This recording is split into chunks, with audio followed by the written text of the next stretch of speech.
Yo, what's up mga boss? 5:30 PM na ng hapon mga boss, padilim na. Ito yung pinakita ko sa inyong video kahapon mga boss, no, yung cleanat or nilinis ni Landmaster nila yung palayan. At ito na yung result mga boss, na flat na, may flat 1, 2, 3 flat mga boss hanggang doon. At nataniman na nila ng palay mga boss. Yan kung nakikita nyo. Yan. May mga binhi na silang nilagay dyan mga boss. Ang ginawa nila kasi dyan mga boss ay mayroon ng mga binhi na palay ito mga boss. At sinidling na nila yon. At ikinalat na lang dito. Tingnan yan. Mula doon, nilagyan tong mga flat na to. Yan. Nilagyan hanggang lahat ng flat. After mga ilang linggo mga boss, seedlings na to, tutubo na. Mga boss, kuha tayo ng isa. So, ito siya mga boss. Yan. Mayroon na siyang dahon.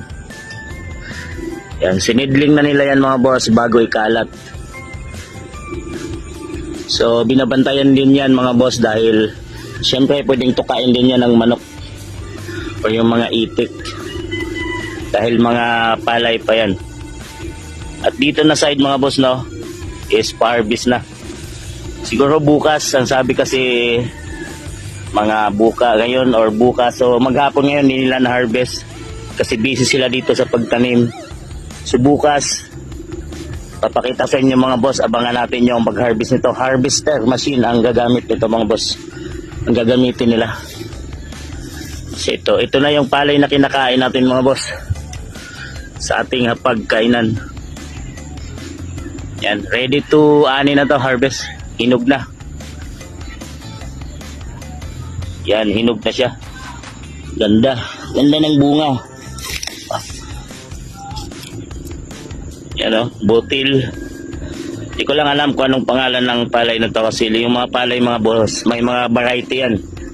May mga pangalan yan na lahat ng binhi may pangalan. Bukas tatanungin natin kung anong pangalan nito mga boss. Yan, hinog na. Wala na tayong nakikita ng green, dahon na lang. Pero yung butil niya is dilaw na or golden na. Ready to harvest na yan mga boss at bibinta na nila yan.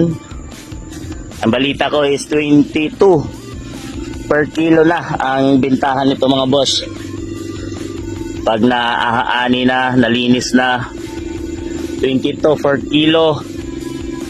So kung magiging bigas na yan sa mga market mga boss, nasa 40 plus na yata ang pinakamababang bigas ngayon. Or may 30 pa ba? Or pataas na mga boss yung presyo ngayon, di ba? Mahal na yung bigas. So dito mga boss, halos hindi problema yung bigas, pagkain. Dahil may mga gulay naman boss doon, yung side na yun. Yan, may mga gulay dyan. Yung side na yun doon. Problema na lang yung sasahog mo sa gulay. Yung mga karne, isda.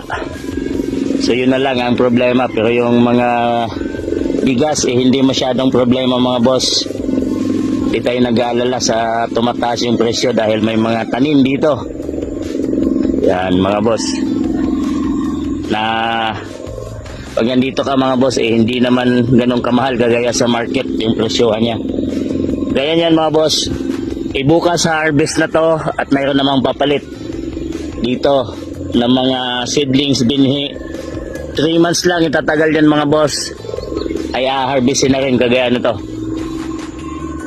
So parang cycle yung kanilang pagka tanim may anihin. So ganun lang, paulit-ulit lang mga boss. So thank you so much.